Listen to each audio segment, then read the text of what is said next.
So, you have an hour, right? I assume you do. You're listening to podcast stuff. No, I'm not trying to steal you away. Your time is your time. I just had a little bit of an idea. What if you let me ramble for like 30, 40 minutes at worst? Because I might have something I need to get off my chest. Oh, no, you don't need to retain a single bit of it. I just need to get it out of my mouth and into the air. You can literally listen to anything else while I'm talking. I don't care. But if you're asking, that means you might want me to ramble? You're good with it? You're sure? I'm going to be at this for a bit. Okay, so this is know that I will go into a lot of tangents. I promise you. It's just because my brain's going a mile a minute. Okay, so I was just looking on Twitter the other day, right? And there were people arguing about specific FNAF theories that they used to have when they were kids.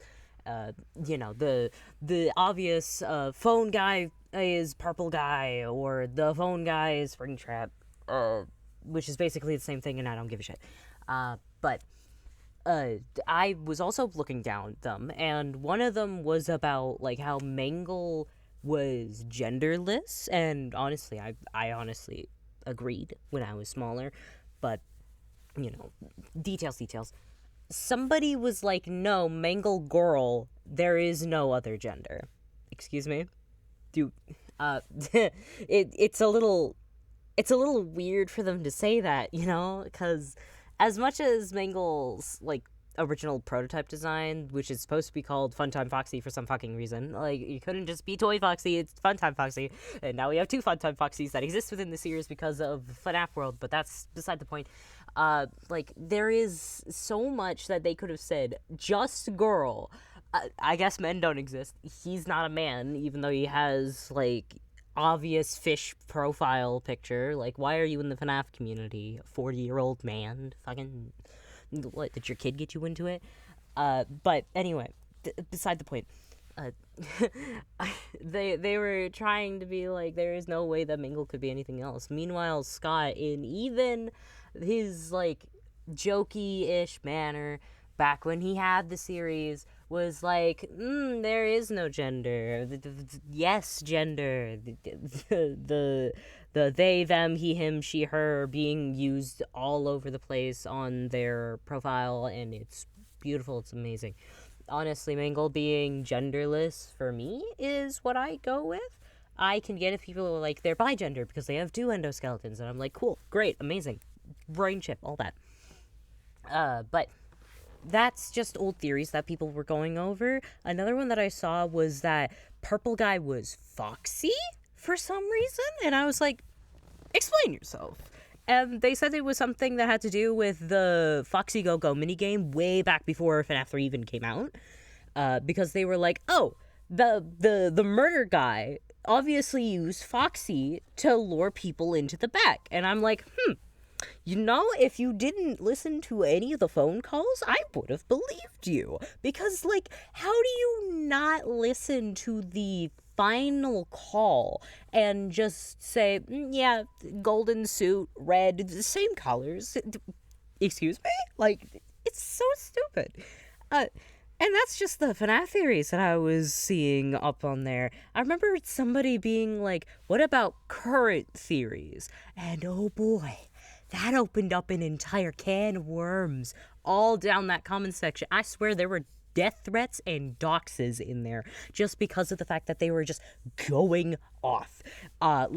So you have the people that were like, Roxanne Wolf is nothing and didn't actually have a good character thing, and, the generalized character slander.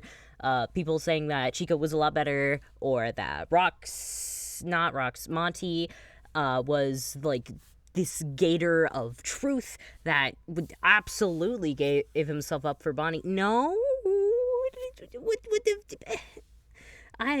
there are some new gens nowadays for the FNAF community that is just, it's crazy. I've been seeing it so often. People just bickering in comment sections on like audio videos or just generalized shit, and it drives me up a wall sometimes because it is so obvious that they have not been in the same trenches. And dude, there is another fandom that obviously I am very happy that it has the big fandom that it has. However, I'm not gonna look at anybody that is going and seeing like Bendy the Dark Revival as like their favorite game. I'm not going to listen to them if they say they only got in once it came out, because I don't trust you. What do you mean you weren't in the trenches of back in the day when fan art and fan games was being taken out left and right because Meatley's lawyer was a stupid fucking chud? Like, you are meaning to tell me that you weren't there when Alice Angel came out, when Sammy Lawrence went from a twink to a fucking twonk? Like, you weren't there for that? You can't even theorize with me on anything because you got in with that game, and especially if they say they've never played it before because they're like, it's such a bad game. Yes, and I want you to experience it because it means that you'll appreciate what came after so much more. And that's not even getting to the people that were like, Boris and the Lone Wolf. Get out of here. It was Boris in the Dark Survival last time I fucking checked. And now that thing is probably better, and I need to play it. Honestly, I have it on my wish list if anybody wants to get it for me. But, like, beside the point, there is so much that I wanted to unpack from that game, but there was nothing. And do you remember when they switched up the series with the books like Scott was doing? Like, holy oh my god, there was the Illusion of Living as an actual book. There was an Illusion of Living as an actual book, right? And we had that as a game guide, but we also had The Depths of the Machine, or whatever the second book was called. I can't remember what it was called, but all I remember is that it was a story that definitely had a completely different canon of the story than what we have now. I am not somebody that's like, the original Bendy was perfect every way, but like, there was so many interesting concepts of like being revived by ink, of people being infected by the ink, how it would corrupt your head, and so much literary genius was poured out. And then they said, no, I'm gonna put my foot down, that's no longer canon. And it makes sense with the story. It makes total sense with the story that that's not how it works. However, I really wish it was. It would have been so cool if that was what went down. Oh my god. But at the very least, we know that it was Joey being the vengeful motherfucker. Because Joey being a vengeful motherfucker makes so much sense and sort of goes out of the BioShock vibe that the first one sort of had. I mean, literally the flashing of memories that was totally supposed to be something different. The Meatley said from the very beginning, we had the beginning and end. And I think the only part that they had that would have been the end is that it was a time loop, and I don't think that they were going to have Joey still alive out of all that. I truly do not think that they were going to have Joey be alive. I'm pretty sure they were going to have Joey as Bendy, and when they realized that that was kind of stupid, they decided to go into a completely different direction. And, however, I still like that original concept, even if now we have the better version of Bendy, of being this tortured ink blob that has a whole entire family attached to him. It's so nice to actually be able to talk about this stuff. Stop me at any time, honestly. Just go across to a different place. But like for me, it's really nice for me to actually be able to get this all out of my head. Oh god, water. Oh. Okay, back to my ranting. So, I was at Bendy, right? Because we had Bendy, and I remember I was a little kid back when all this came out, I got Bending Machine on the PlayStation, and I was so happy to have that thing. I was so happy to have it. And then I saw the Dark Revival stuff, and I was like, yay, we're getting another game. It's gonna be so great. And then the lawsuit happened. And then a lot of controversy stuff happened. And then Showtime Bandit happened. And oh my god, I'm not gonna go too deep into it, but dude, that was like $5 billion in money that was being sued. Again, I don't have the exact details anymore, but all I remember is that it was a fuck ton of money and shit. But it was so shit at the time to hear, because it was like, oh, there goes Rooster Teeth, the guys that were actually helping distribute the, oh no. Okay, oh no, this is gonna be bad, isn't it? And then they went with developer, I'm pretty sure, and that is like something that fell through eventually. And now what we have is the Meatly's whole thing of Joey Juice Studios for all the Bendy games, and honest to God, I can't wait for Bendy in the Cage. Bendy in the Cage is going to be so beautiful. It's going to be so marvelous. And mwah. I already am on the way to getting Boris and the Lone Wolf game, because I'm just like, behold my heart, be still my still beating heart, because even if the first one was free, it was kind of shit. Honestly, I think the thing that I can say for Boris's game is at least it wasn't Nightmare Run, Bendy and the Nightmare Run, because it was supposed to be based off of the cartoon and everything, and they even had a little minis figures that I still have like 2 of them. I'm pretty sure I have Bendy, and I'm pretty sure the Piper. Yeah, the Piper.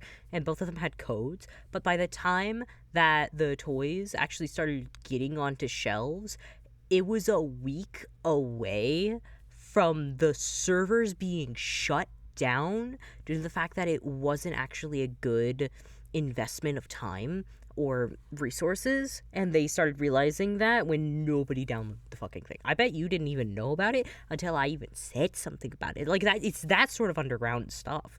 Even if you knew, it's something that it's like, maybe a vague memory, and then like, oh my god, all the memories all at once, but no. But that's just bendy stuff, you know? And oh god, okay, I think I can talk about Poppy now that I've gone through all of that, because let's talk about something. I like Poppy Playtime. I like some of the characters in it, but I think we can both agree there's just a little bit of character bloat in there, right? Like, I've seen people defend it with, like, oh, of course they had so many characters, they had so many toys, and I believe you. But, however, this is still a video game that, even if there is a lot of toys and a lot of characters that you can introduce, develop, and everything, I don't think every single character needs a dead child attached to it. As much as I would love to say that I would have something better stacked up with it, I would just say robots. Like rogue robots, instead of just all dead kids in this facility. You can't tell me that they were around for so fucking long, that they were able to do this project for so long on such a mass-produced thing, that they had this many characters that they could just blow money into without going bankrupt, especially since Poppy Playtime had a lot of, like, the Playtime Co. thing had a lot of controversy inside of its own game. Like, we see news things, we see commercials, we see all of that. We even saw the, like, catnap controversy that was supposed to be in-game, mind you, in-game, not in the real world. That was supposed to be that the catnap plush was too dangerous for kids, and the smell thing makes them have terrible nightmares and wet the bed, like that sort of thing. like, genuinely, I have a lot of complications with the series itself. It feels like it has a lot of character bloat for what it is, but if the story says that there's a lot of characters in there, I can't do shit about it. There's a lot of interesting stuff in there for those characters. I think Doey is like a really good representation of not only DID, but also just generalized, like, conglomerate stuff. I know some people are like, oh, it's a hive mind, it's not DID. And meanwhile, I'm over here just like, motherfucker, it's DID. You have the little, you have the aggressor, and you have the protector. Or, like, and it's not even like bad alter, good alter sort of thing. Like, they have the child, they have the aggressor, and they have the protect, and they have the, like, fronter, the host.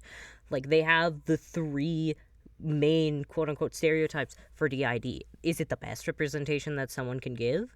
Probably not, and I could probably make up a better one off the top of my head, but, like, Doey's really good rep when you consider him to be part of the DID culture, or not culture, sorry, a representation of DID in some way, shape, or form, especially given the fact that you can see the clear shifts in personality versus most DID stuff where it's like, oh no, it's the guy taking over. I can't be here much longer, which is mostly in horror media, and I hate it.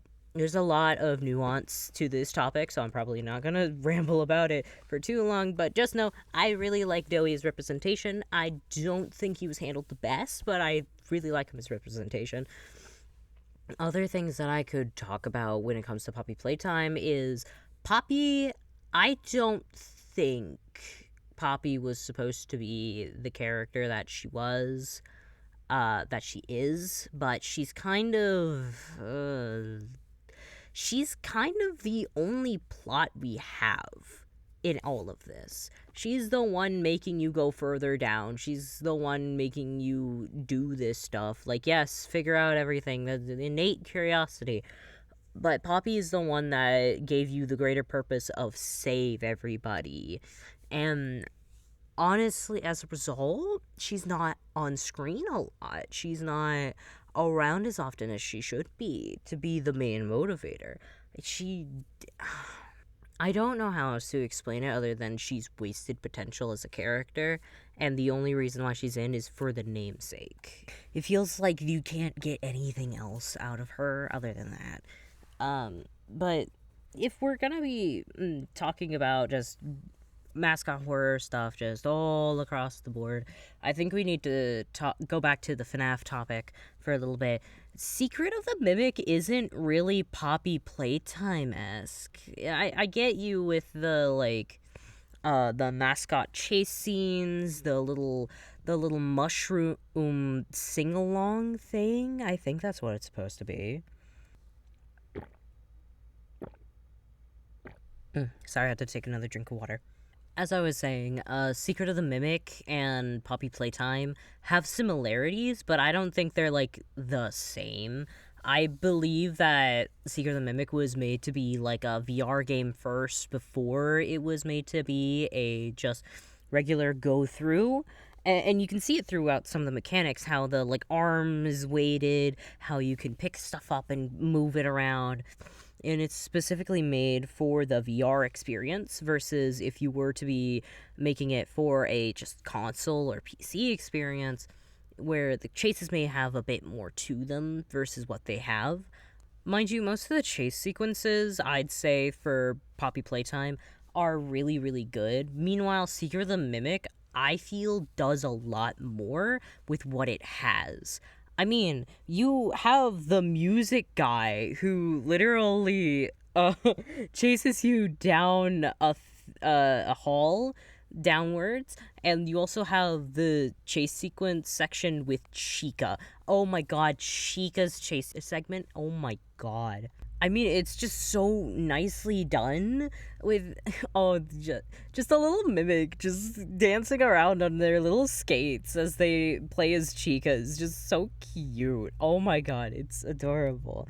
I don't know why anybody would just hate this. Oh wait, no. I understand why people hate Secret of the Mimic. It's because of nostalgia bias for the original games that Scott made, and as well as just generally hating Steel Wool and everything that they are. Which is fair. Security Breach was a fucking mess. Ruin saved it, but that's a DLC. That is not the main game. And what people look for when they go for games, they don't want to just go into the DLC and just waste their time. They want to actually know what's in the game. They want to have the experience all laid out for them. It would be so much better. So much better if Ruin was literally just an after game sequence that was not a DLC. Something that could be a activated mode or something. It might actually help a little bit with how the game functions generally, because I don't think someone should pay over $50 for Security Breach in the first place. I'm gonna be real. Okay. I think I've rambled out everything out of my system. So, oh, you're asleep. Oh, you're adorable. I'll leave you alone then. But I guess rambling off your ear isn't a good prank, anyways. But happy April Fools!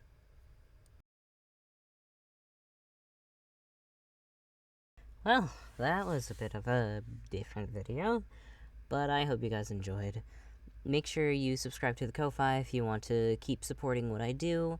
For only $2 a month, you can get exclusive behind the scenes content, and you can get access to song covers. If you subscribe to $10 and above, you can get 18 plus content and shoutouts in videos in the future.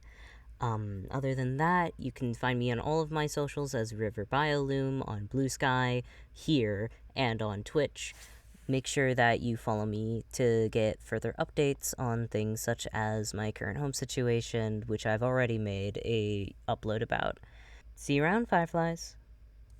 Oh, and for the exclusive club that actually did get to the end of the video, your code word is Francis. I don't know, just Francis.